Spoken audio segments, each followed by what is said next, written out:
Might appear elements of writing refers just to written assignments, but actually this applies to every assignment. Every assignment you are going to do as a university student has these three elements: structure, style, and ideas. Your work will always have a particular structure.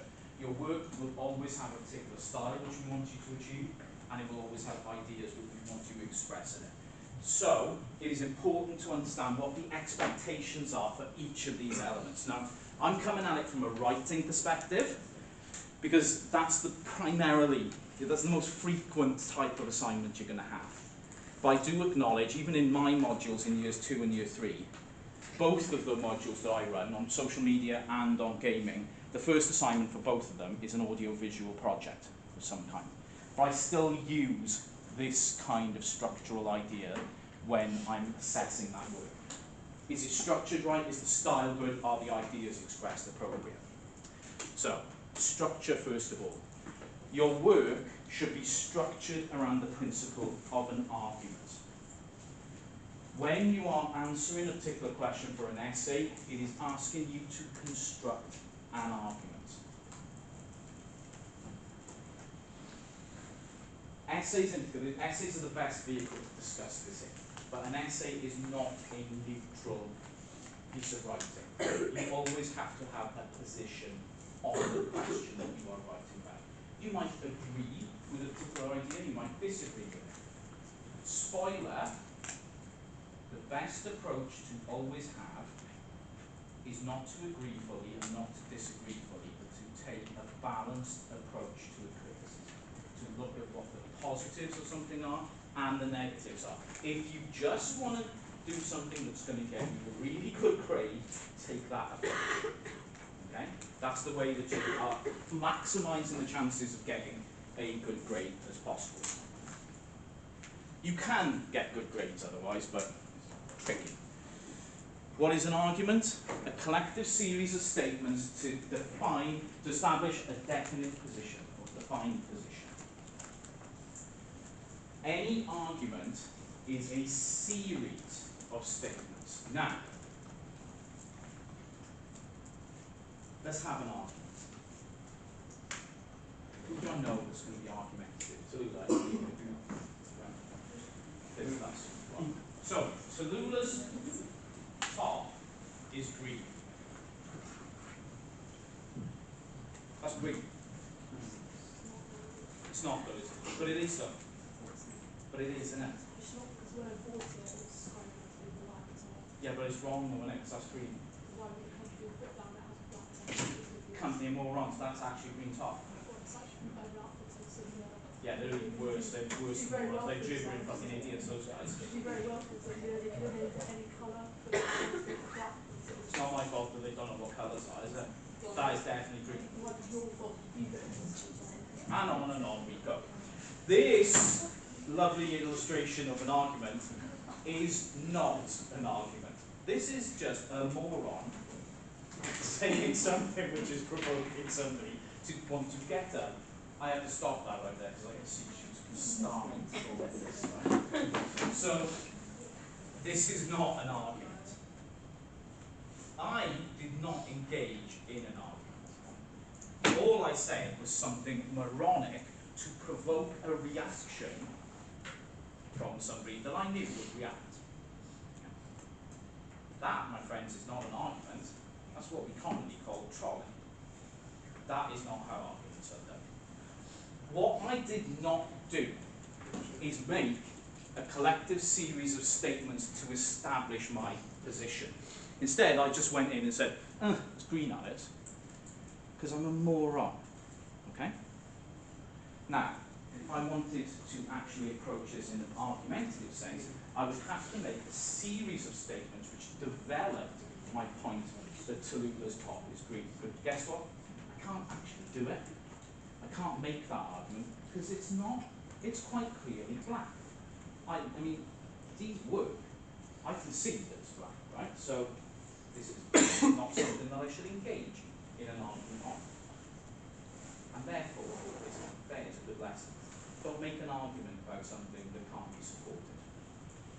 Okay? If you're going to approach an essay or an assignment from a position and there's no support for that position, it's a very good idea to move away from that position and find a different one. You might think, Leighton, people don't do that.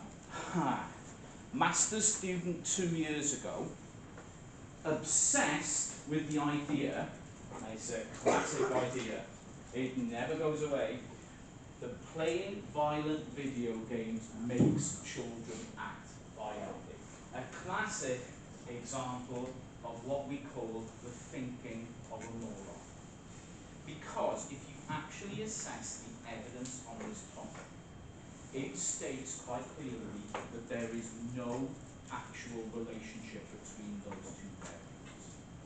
And even research which does find a relationship cannot separate out the environmental causes of violence, which could be deprivation, violent home life, parental abuse, etc., bullying in school, classic predicators of violent behaviour in children, from the playing of violent video games. What you're basically left with is, well, it's just as reasonable to suggest that the kid plays violent video games because they're violent, rather than the violent video games make them violent. You can't separate out the two things. However, the student wasn't having it. We had frequent meetings about this. I gave them all the research. I was literally emailing them dozens and dozens of research papers which showed, after extensive, long-term analysis of this area, that there is no relationship between these two. Just was not having it. Wrote an entire master's dissertation, 16,000 words. I mean, I passed it barely, because I've gone with a lot of effort on this, but in reality, I couldn't give them a very good mark because it was kind of nonsense. And that's really, really sad. In a way, that's really, really sad, because this person would not give up this argument.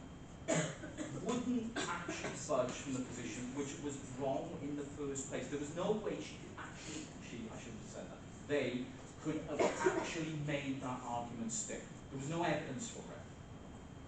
There is no position that you can take which actually supports that over a sustained period of time. They couldn't create that argument because those statements that they made in their dissertation to support their proposition, they had no evidence to support them. So in the end, I mean, you can look at it one way, so I think it's quite sad that they didn't do so well because they refused to sort of take the overwhelming burden of evidence on board. But another way, you can look at me and think, you probably shouldn't have been so lenient on it. I probably should have at some point stepped in and said, well, this is nonsense, I'm going to have to fail this because it doesn't bear any close scrutiny. It's a tough one, right? But the fact is, there was no way that that was ever going to be a good assignment anyway, because there was no way that argument could be supported. So do keep that in mind. If you're going to make an argument about something, no one's ever made it before, there's no evidence to support it, you might well be on the wrong track with this. Maybe rethink your position. How do we establish an argument? We do that, I'm sure you've all been told this before. You establish your argument in the introduction to your essay. That is where your argument appears. Has everyone viewed that before? Good. My next point would be, so do it then. Because still people don't do it. But the argument needs to be expressed in this. If your argument in an essay needs to be expressed in the introduction, in what order, therefore, should you write your essay? Should the introduction be written first? No, your introduction should be written last. Always write your introduction at the end, not at the beginning. I don't mean like, put it at the end of the essay, because that's weird. Structurally, that's all wrong. But your introductory paragraph should be written after you've done the rest of the essay, because then you know where you end up. So you can write the introduction in a way that ties your essay together totally. Introductions should always be written with what we call a funnel approach. And this doesn't just go for introductions to essays, it goes for introductions to presentations, goes to introductions for videos that you might make in Georgios's modules about video production, goes for newspaper articles that you might construct in one of the journalism articles or magazine articles that you might make. This approach is always the approach. You start with a general background or context to what you are writing, then some specific ideas including definitions of key terms, and then an essay map or what we call a thesis statement. Thesis statement, what is your argument? So what does the introduction do? It gives me a background as to what this is about, gives me some specific ideas of what you're specifically going to talk about, and then tells me how you're going to talk about them. This is an introduction from a media essay. I don't particularly want you to read it up on the screen because there's a lot there to read, but I'll tell you why it's a good one.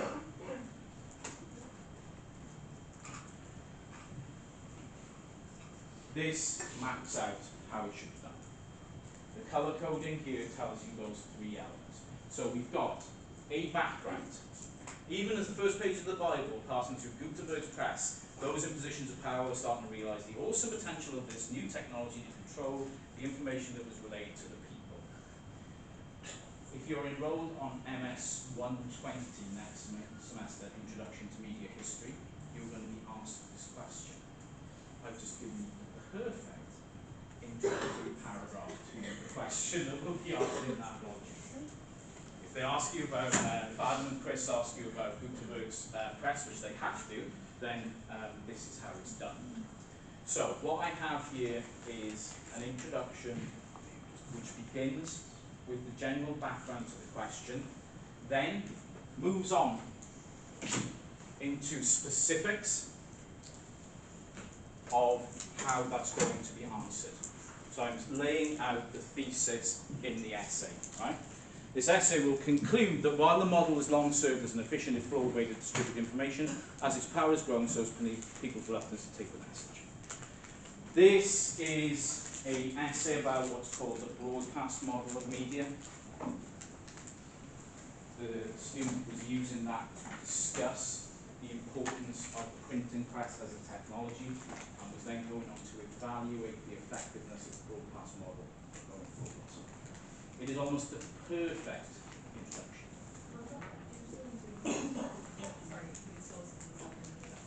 Well, that's the one thing that is wrong with this. The one problem with this introduction is there are no sources for this context. So, structurally, while perfect, it is lacking the sources that I would expect in it as well. I'd probably give this a free ride in the first year essay and just make that comment that you need to actually have sources for this information.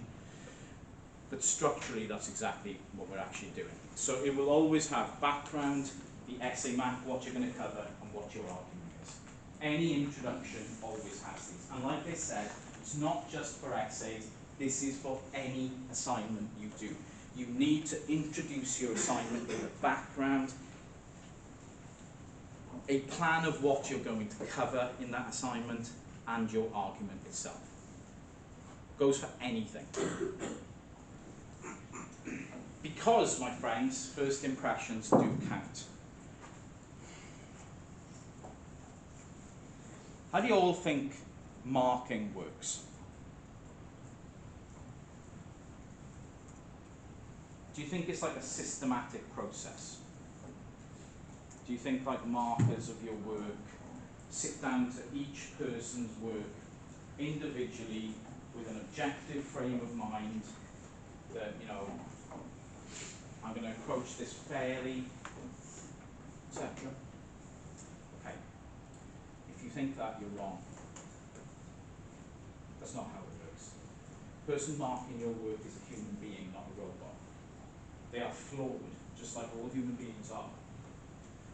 If your work is presented well and is presented interestingly in this way with a good introduction, you're already there.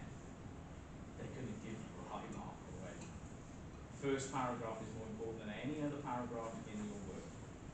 The introduction to your presentation is more important than any other part of that presentation. The introduction to your video is the most important thing, because you go from like, oh God, I don't want to fucking read this, Oh, that's good. I'm on board for this. Sounds unfair, right? Life's unfair, I'm afraid. It is the most important part of it. First impressions do count. If it's compelling, specific, authoritative, confident, well written, you're on board. Do you know I'm such a petty human being? We have to mark all stuff now on computer screens. And we suggest in module handbooks and so on that everyone's work is double spaced when it's submitted. All written work should be double spaced, right? If you don't know what that is, I'll mess around with it. And then those students have their work which is single spaced. Instantly I'm like, nah, I'll give this one. Instantly. Do you know why? Can't read it. Because single spaced work on a computer screen, I mean, like I said, these work that fucking well, I'm blind. I can't read it. I certainly can't make comments on it because there's no space to put the comments on. So I'm just like, can't bother. Work that's got spelling mistakes. How can anyone see that stuff as Microsoft Word does all the work for you? All you have to do is press spell check. You know them red lines under things? That's there to tell you something. It's there for a purpose. It's like when spelling mistakes come in, I'm like, really? You couldn't even be bothered to check the thing that does it for you in like 2 seconds? Come on, why should I put in 20 minutes of effort reading and giving this something? You might think, oh my god, Leighton, that sounds really, really unfair. I'm sorry, that's how the world works. When you go forward from here, I can assure you, you apply for a job somewhere, you submit an application, spelling mistakes, single spaced, not in proper paragraphs, not in proper sentences. Personal assessment notes, I'm not even going to read what you've done. The presentation of that stuff is so important. Why should it be any different? So, your first impressions of your work actually really, really count. And I don't want to add pressure to things because it's not asking you to do anything abnormal here, but you do need to consider that, okay, I need to make my introduction clear, concise, detailed, shows a background, shows an essay map or a thesis map, and it shows an argument. You do all that and it's absolutely fine. You can fly. Everyone's going to be happy. I can't believe that I actually have to do this. But evidence suggests that I do have to do it. So once you've got the introduction out of the way, which we're going to do at the end, every part of the essay really should follow the same structure. Your body of your essay, so this is typically, right, what I'm talking about when I say a 2,000 word essay. A 2,000 word essay would usually have 3, what I would call paragraphs. Now they might be actually, you might split them into more than one paragraph, but ostensibly that's how a 2,000 word essay works. With 3 major points of support for the argument that you have stated.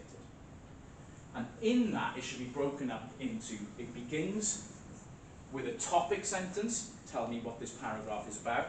Then in the body you have the support for that statement, and then you conclude that section and move on to the next one. And repeat that structure 3 times in a 2,000 word essay. It makes sense to me, because if you think about the word length of 2,000 words, you have an introduction, 300-400 words.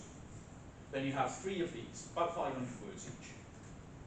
Oh wow, well, you've only got 100 words left. There's your conclusion. And that's your essay. And if you break down written work into these chunks, it becomes a lot less intimidating. I'm not asking you really to do 2,000 words from beginning to end. I'm asking you to break it down into 5 sections of varying length. You could do a section in like half an hour to an hour, and then go away and do something else. All of a sudden you do that 5 times, your essay's done. And it's done in the way that we actually want you to do it as well. And in reality, all this is doing is supporting the main argument that you are making. That's the structure that we want, not just for your essays, but for your presentations, And everything else that you do, you use your knowledge and understanding and analysis skills to support the argument that you are making about that topic. Yeah?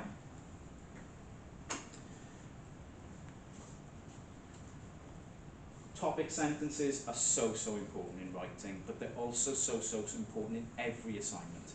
A topic sentence is how you indicate that you are making a supporting statement about your argument. Get used to writing them.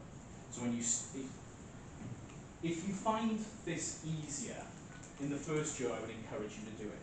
Use subheadings in essays. There is no reason why you cannot do that. If you look at an academic piece of work, it always has subheadings in it. Academics are encouraged to do that because it makes our work easier, in fact, for people to search what the main stuff is in it. Just as I was saying earlier, search for key terms and so on. That's why we use subheadings in work, in order to make that easier. If you find it easier to take that structure I just put and divide everything with subheadings, do it. That is, I, as a marker for that, would be like, thank you. Thank you so much for making my job easier. You have done me a solid. I'm going to reward you for that. Genuinely, I would make a point about structure of your essay, saying this is really, really good. It makes it so easy for me to read, makes your work so accessible. Here, have a 5-mark bump on your 70 you've already got. Just because you've taken the time to make my life easier and to actually show that you know things in a really detailed way. No, I don't know of anyone else that suggests to do this, but no one will ever mark you down for taking that approach. They will actually reward you for it. So, if you want to sort of have a topic sentence which has a heading, then the topic sentence or paragraph head, which is 1 to 3 sentences exactly that defines what you're actually talking about and which adds to your thesis statement, that's great. It's a point which is well worth making. If you want to make it easy on yourself and easier, what the idea of using subheadings in essays really is useful for is for planning. If you plan before writing, here is my heading of the, this is the title of the essay, here's what I'm going to put in my introduction, here are my 3 subheadings, and here's the conclusion point. This makes the plan of what you're going to do really, really easy. Just a general question. Put yourself in my position, Melissa. I'm sitting in front of a computer screen, okay? Which one of them do I prefer to look at? B. Why B? Because it's laid out. It is laid out well, that is true. A is a nightmare. A is the thing that makes me want to go and run into Richard Thomas's office and assume the fetal position on his sofa and cry like a little bitch. A is the worst thing that ever happens in history. Take all the horrors of history, put them together, nothing is worse than A. The 2,000-word paragraph essay, where the entire essay is made up of a single paragraph of writing. You might think, Clayton, you don't get that essay.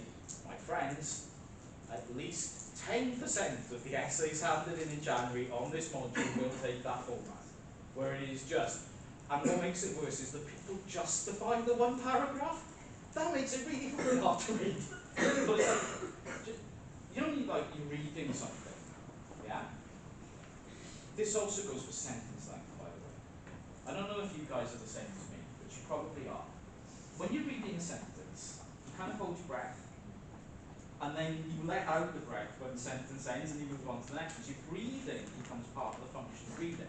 So when somebody's sentence is like 10 long, it's like, I'm like, at the end of it, I used to smoke a lot, so I can't hold my breath that long.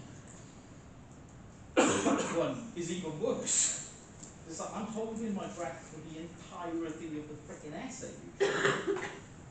Essays should be broken into sections. Now, for the vast majority of you, I know you're going to do this. But then sometimes we get this.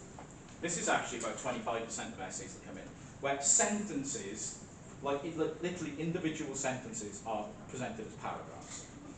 It's like, I don't know what's going on. I start, my brain scrambles a bit, and halfway through, I'm just going to open up TikTok on my phone and just death scroll for half an hour, and it's going to be a whole thing. And I'm not into it. So, please present your work in a reasonable fashion with proper paragraphs. What is the cardinal rule of a paragraph? What does a paragraph do? You'll have been told this in the past. You've probably been told 7 different versions of this as well. There's no actual one answer yet. Separate your ideas. Separate out your ideas. So a paragraph should ideally include one idea on something. When you move on to another idea about, as I've said, you're going to have varying levels of support for your thesis here. When you move on to the next one, start a new paragraph. That's absolutely fine. Now, what kind of looks freaky is when you double space your work in Word, all of a sudden your nice compact little paragraph springs out and it looks like it's covering an entire page. Don't worry about that. That's fine. We take that into account. Okay?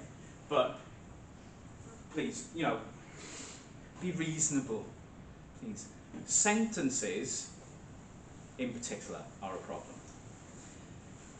Golden rule with sentences. If it's any longer than 2 lines, it shouldn't be. If you get to 2 lines and you think, I'm still writing this sentence, go back, use some punctuation and break that up into 2 different sentences because you've written too much. Okay, a sentence should never be longer than, say, 1.5 lines, really. We have, this is what a paragraph should include, so if your paragraph does this, then you can move on to the next paragraph. A topic sentence, supporting sentences for that topic, and a concluding sentence which draws that together.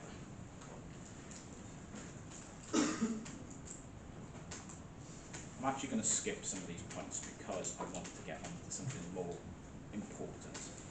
But actually this is very important. How you sequence a paragraph.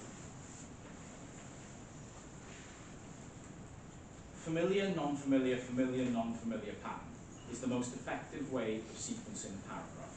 I think, what? Familiar, non-familiar, what does that mean? Let me show you an example of what this means. This is from a business essay, but it will work for illustration purposes. We have a familiar sentence at the beginning. Many organisations suffer from what we term the engagement gap. This means that staff turn up at work but very rarely give their best, in fact, da, da, da, da, da. And then we move back to the familiar. So what it actually means in practice is, if you want the ideal paragraph structure, sentence which is supported by a citation, then have your own sentence, then another point supported by citation, and another sentence because you're doing the explanation work of that stuff you talked about. Citation, explanation, etc., etc. If you don't always work like this, okay, I appreciate it. This is almost like a golden ideal which doesn't always fit. But if you always think, in a paragraph, what I want to do is have work which is familiar, that's like academic work, citation, and then I want to have my own stuff which explains that, and then I'm going to move on in that process in that way. That is actually how the best essays are structured in terms of paragraphs. I'm not going. I want to say too much about that because it does impose a really rigid structure on things which people struggle with.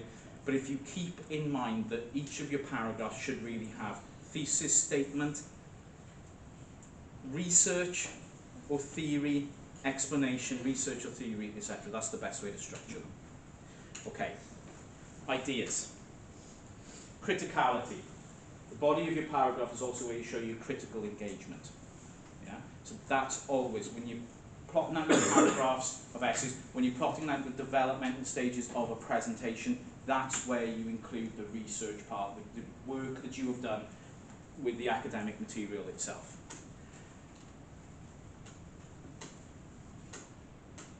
Now, as I said at the beginning, your work should always be an argument of some kind. So it is worth stressing at this point how you win an argument. Your essay should show that you have won the argument. One of the problems people have with writing critically sometimes is they'll say, I agree with Theodore Adorno's point that all mass media is identical. And then they trash their own argument in the essay. Because they go to this position and say, well, I do have to, I really do need to show the other view. But they show the other view too much. So the point that they make at the beginning, they can't hold at the end because you actually trashed your own argument. So we very carefully shape that. This is what I do when I write. I will acknowledge that other views exist, and then I will tell you why they're crap. Doesn't mean that they are. I'm making an argument about something. An argument is not a neutral position. So we include counter-arguments. Always try to think, how can I include something which is against the position that I hold? Then you briefly discuss that. Don't make that discussion as detailed as your main argument, because you don't want to do that. This shows that you have a clear understanding of the issues, but also shows that you are able to construct an argument and effectively argue against something as well. In that structure of an essay that I told you, what I would do is like introduction, paragraph 1, area 1, area 2. Then I would have my counter-argument run in a 2,000-word essay, and then the conclusions to it. Counter-arguments are important because it illustrates to the person marking the work a couple of things. It illustrates that you have a breadth of knowledge beyond just the immediate part of the essay. It also illustrates that you understand how critical thinking and essay writing works, and it illustrates that you understand that your argument can be constructed in a particular way. These are all important kind of meta points to getting up to those high 70+ grades. So, in order to make an argument, because some people actually think, okay, my essay's going to be an argument, how the hell do I make an argument about this? Pose a contrary view in your essay and show how it's not a very good idea.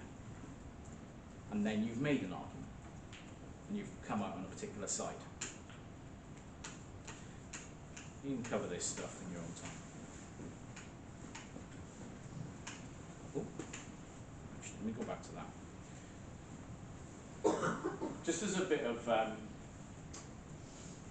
test for tomorrow, can anyone tell me what's wrong with the references in this paragraph? Yeah. Pardon? Oh wait, that's sorry. There are no page numbers, but there are also no quotes. Yeah. Somebody else? No. The initial. It's the initial, yeah.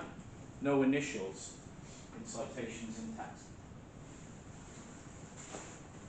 Never put initials. Don't exist. Don't care about initials. Don't care about people's first names. Don't like them.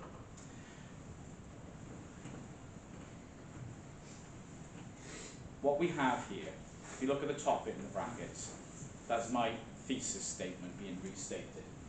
Then what I'm going on to do is say, however, it has been criticised for some for being too heavily steeped in the opposite end of the behavioural spectrum. Then I'm going to list some of the criticisms of it. Therefore, while the uses and gratifications model does give some insight into the motivations of media consumers, it is important not to regard it as the only lens through which to analyse these motivations. Basically what I'm saying at the end is, uses and gratifications, actually, do you know what? It is really useful. My essay does make sense. This is really important. Yes, there are other things, but mine is still really good. That's how we put together. That would be an ideal sort of third paragraph. Okay. Style. Oh, I hate that. Style. Give yourself time to read and edit any piece of work before you submit it. I cannot give you any better advice than this while you're in university. Even if that time is like half an hour before the deadline, you have to give yourself some time to read your submission before going in. Number of things that come in with like bits missing, notes still on them, comments still on them, etc. Whole chunks of essays missing, plans missing, stuff like this, in the wrong format, in the wrong font, etc.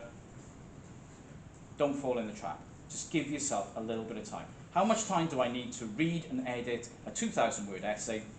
20 minutes? You don't need any more time than that. You really don't. So give yourself an inbuilt bit of time to actually check stuff. Look at the structure. I wouldn't suggest making large-scale changes if it's close to submission, but look to see if you do think you need to make changes. Reduce the word count if necessary. Does anyone know what the penalty is for going over the word count? Does anyone looked? What is it? Is it like 5 points? 5 points for 1 word over. 5 points. It then goes on a sliding scale up to, I guess theoretically you could get 0 for going over the word count, but I think on a 2,000 word essay you'd probably have to write about 1.5 million words to get it down to a 0 on the sliding scale. But yeah, 1 word over is 5 points. Now, excuse me 1 second. We have to turn this off. I didn't say that. Okay? So, if you feel, one of the things that we do get into with essays sometimes, we put so much work into them and think, oh, I don't really want to make changes into it now.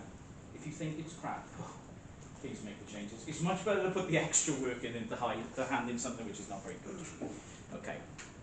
That's all I want to do about essays really, but there's a lot more information there. What I want to get onto is this. Arguments. How do we actually make an argument in an assignment?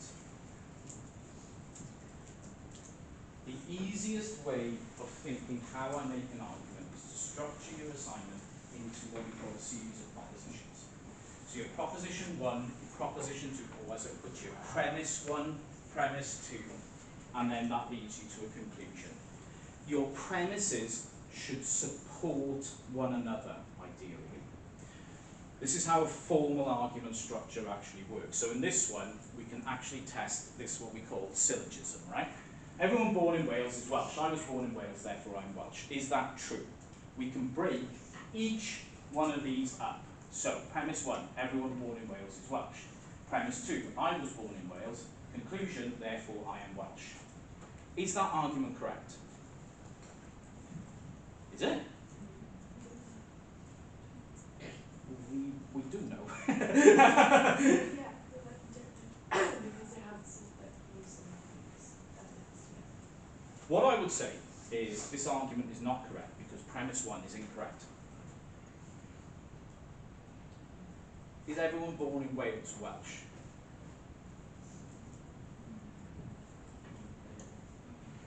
Let's say someone is born in Wales and both their parents are American and all their grandparents are American and all their extended family is American, but they just happen, their parents happen to be on holiday in Wales and the child was born in Wales. Does that make that child Welsh?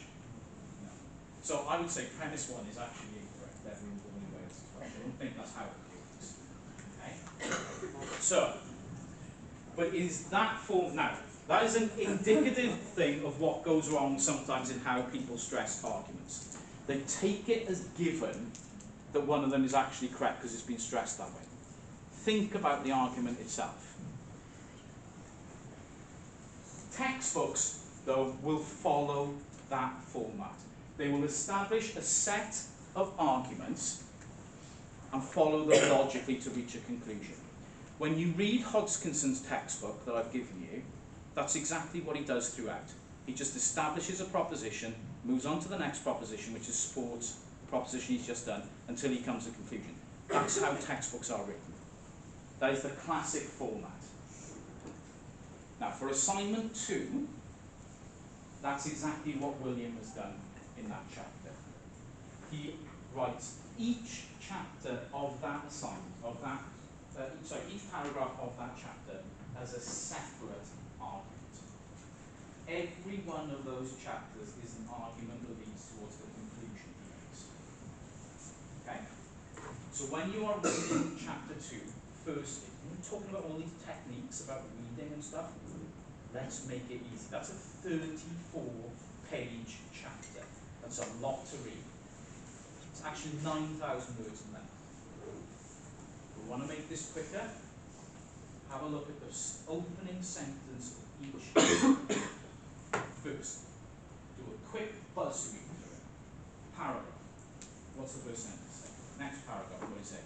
You can actually map out his entire argument just by reading the first line of each paragraph. So in the first read through of that, so I'd always recommend you read something in summary more than once. That's all I would do. Just have a look at the introductions of each one.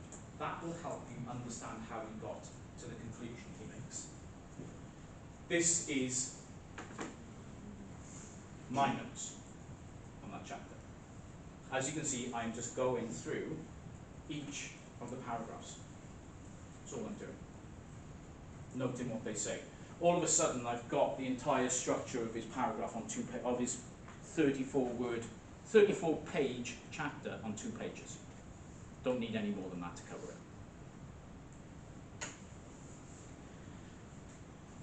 Easy peasy. Took me about 20 minutes to come up with this. Just going through those paragraphs like that. Mapping out the argument itself. Basically, come to the conclusion that what the problem here is that there's a deficit in legitimacy of media studies, so that it was established when it was established, so therefore it went to certain principles about audience and reception studies, which are more scientific, and because of that it's ignored developments in media. That's the entire sort of thing. Here is the bit that I promised you at the beginning of this lecture. I'm going to tell you exactly what this chapter is about. So when you're doing your summary, now is the bit where everyone wakes up, right? Because afterwards you'll be fucking asleep for 20 minutes. But now everyone wakes up, because now you know that this is going to pay off. So, 500-word summary I'm asking you for. I would like you to take this structure. I would like you to begin that 500-word summary with what is William's conclusion, and then I want you to structure the rest of it. It's only short, right? It can be all in one paragraph, but I'd like you to do an introductory paragraph, very short, and then the rest of it, how did he get there? So what were the premises that he had? William's argument can be found on page 24 of that chapter. And it states, media studies needs to change to reflect developments in the post-broadcast era. In its current form, it is inadequate. That is a quote which I have not referenced on this because I am not going that far to do the work for you. But it is there. Basically, what William argues is the first premise is we have a content to audience model in media studies, and he outlines how that developed, how it developed to that stage. How did media studies become a subject that was primarily concerned with how content was received by audiences? That was the basic and fundamental model of media studies for a long time. That model led to a process of homogenization where all media studies became about that model. In order to be legitimate, everything became about that. His third premise is that in the age of the digital, we need a different model because we use media much differently. The ideas of the age of where you had content which was broadcast to everyone at once has disappeared. Now we all have individual content. You know, we have Instagram. Got Instagram? Your Instagram is the same as mine. Who would have thought? Same platform, completely different content. So the traditional broadcast model no longer exists, and instead what we have is a very different media landscape. Let me bring that back up. So, I've done the work for you for assignment 2. Obviously you have to actually go and read it now and see how this is mapped out and add in all the detail. But this is William's argument. In that chapter he makes one fundamental argument and he supports it. What I want you to do in your summary is show how that's been done. And I'm only giving you 500 words to do that. That's why it's challenging. So you actually have to read it and see what the important bits are to flesh out that. That there is only about 30 words. I wouldn't really add 470 words to that to give it some context. It shows me a couple of things. One, most importantly, shows me that you've actually read it. Two, shows me that you've understood it. And three, it shows me that for those of you who want those 75, 78, 80 grades, you might want to show me what you think might be wrong or right about that. Engage with it critically. Yeah. Because William, and you'll get to know William next year when he teaches you, William is many things. One thing I can assure you, perfect is not one of them. Indeed, when I go to the pub with him tomorrow night, he is going to fleece me out of at least 2 rounds, because he always bloody does it. And he waits for me to get that drunk, and then he does it. And his last round is always a double whiskey, which means I have to end up paying more. Every week for the last 15 years. He is not perfect, so you may want to engage in some critique here. Now, that is quite enough for today, I believe. Has anyone got any questions about this? No?